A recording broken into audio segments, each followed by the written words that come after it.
Hi, I'm Patricia Worth. I'm going to read to you from my translation of Les Cœurs barbelés, a novel by Claudine Jacques, a New Caledonian author.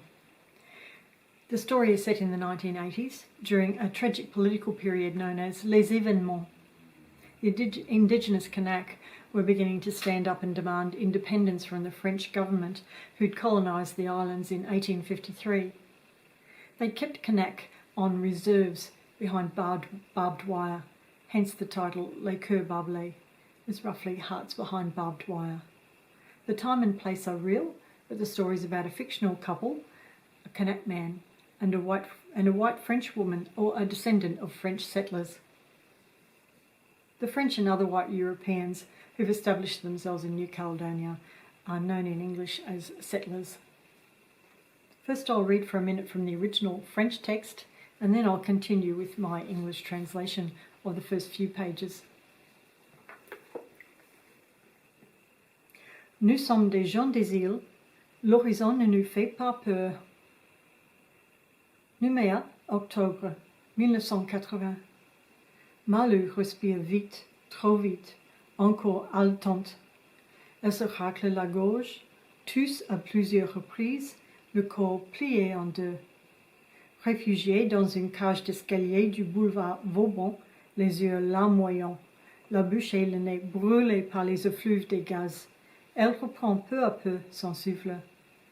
Elle s'était trouvée par hasard au milieu de la foule hurlante en revenant de la bibliothèque où elle étudie chaque samedi matin et n'avait pu reprendre sa voiture garée sur le parking de la cathédrale, toujours poussée un peu plus loin par la manifestation qui venait de dégénérer.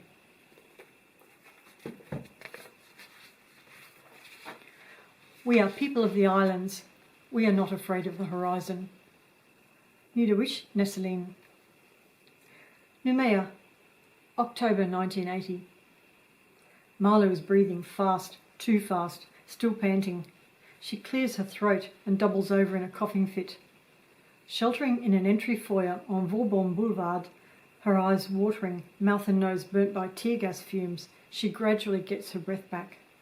She'd been caught up in the middle of a howling mob on her way back from the library where she studies every Saturday morning, and could not get to her car in the cathedral car park, continually pushed further away by the protest that had just degenerated.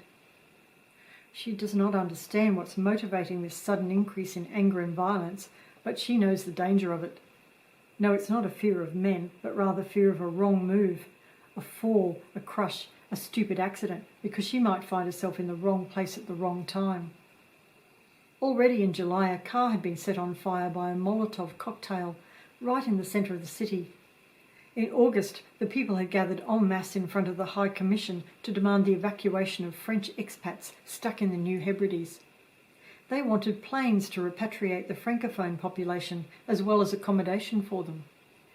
She'd taken part in it because two of her father's uncles had family roots in Santo.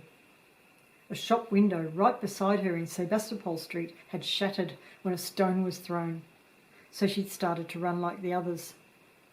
Now safe behind the letterboxes, leaning against the half-beige, half-brown wall, she wipes her eyes and sniffles, calms down, glides onto the tiled steps in the foyer.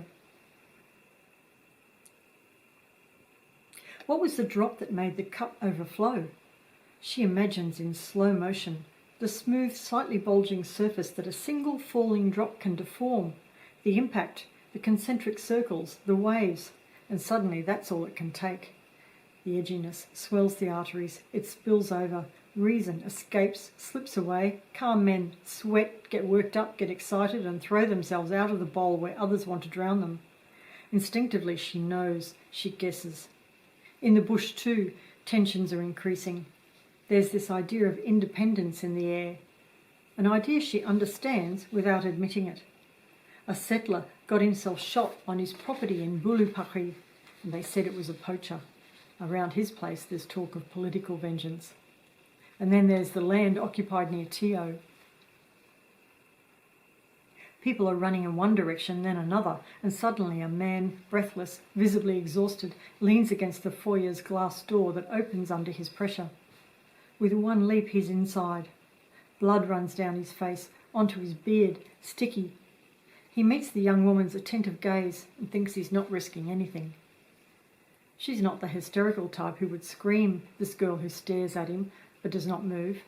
She's not afraid. She's not speaking. The sort of chick who doesn't need beauty tricks just to exist. Her face smooth, no makeup, her hair tied back with an elastic band, sensible looking. He sees all that in 3 seconds. He keeps his right arm crossed over his chest. A grimace distorts his features when he moves. His hand hangs, broken. She waits. A mixture of composure and extreme attention. He's on the alert, worried. Protesters run past, followed closely by mobile police units. Shouts can be heard from various individuals coming up from Elmer Street. Truncheon blows rain down. Dull sounds just outside, yelling. Without a word, she guides him to the lift, presses the button for the top floor. As the door closes again, frighteningly slow, they hear the glass at the entrance shattering and mobile police rushing into the stairwell. With his good hand, the man slams the button that stops the lift cage between 2 floors and under Malu's increasingly watchful eye. What am I doing here? She thinks, her head spinning. They hear a man yell, "Some of them are hiding in the lift." Someone kicks against the outer doors. She shouts loud and clear, "Yes, I'm stuck in here." She hears, "It's a woman." Then, "Are you alone?" She replies, her voice neutral, her eyes drilling his. "Yes." "You want some help?" "No, the concierge is looking after it, thanks." "Very well, come on guys, we'll keep going. Don't be too worried, love. You're better off there than in the street." The sound of their footsteps fades as they descend the stairs. Drained of all strength, she slides along the wall and sits down in a corner on the worn coconut matting. A lock of hair shorter than the rest falls over her face. "Why are you doing this?" he asks. "I don't know. Mathilde always says that if you silence others, you impoverish yourself. Maybe it's the same thing. To not help you would be to impoverish myself." "Who is this Mathilde?" "My grandmother." "Ah." She takes a bandana from her bag. "I've only got this for your arm." He sits near her. "I can't see anything. Is my eye punctured?" Malu swallows. Delicately she tries to lift his eyelid, sealed shut by the dried blood. He thinks simultaneously, "I can see," and "she has cool hands." He breathes, relieved. "Can you see?" "Yes." "Oh, it's good then." In her expression he recognised something indefinably local. "New Caledonian?" "Yes."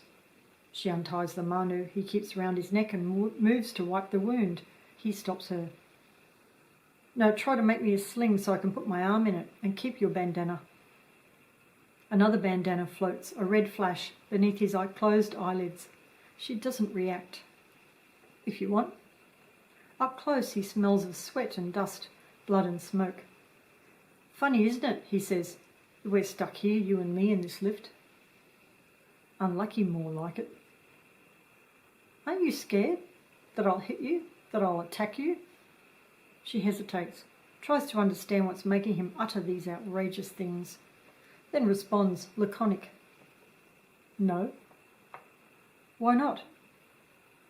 "I haven't thought about it." "Anyway, you're in no state to do whatever you like." "You don't know who I am?" he says. She shrugs, visibly annoyed by this conversation that's going nowhere. He feels bad for provoking her, and yet, despite the pain, he continues, "I'm probably your enemy." "If you say so." Nothing can unnerve her. With care she ties the manu, very gently parting the woolly hair that grows long down the nape of his neck, joining up with a thick beard. She tightens the knots, close to kissing him, but does not bat an eyelid, does not blush, is not self-conscious, unmoved, indifferent. Finally he can rest his arm. "Is that better?" "Yes." He could have had girls like her in Paris. Flirts, girls hungry for exoticism, love-starved students, pretty girls, beautiful girls, ugly ones especially, but he had not given in. did not even want to know, gave himself a hand job sometimes to forget the irrational longing, stained the sheets, cursed grey eyes, put all his hopes in the pure memory of a timid girl glimpsed behind a hedge of pigeon peas, saw again her long shining braid, her lowered eyelids, her lips as violet as Java plum flesh, her broad hips, was glad of the day when he had said to her family, "Yes, you can keep her for me," and kept himself for her. Thought of the children he would make in this mould, children he would have in full awareness of the continuation of his people, black children like him, sons for the fight, daughters for hope. Thanks for listening.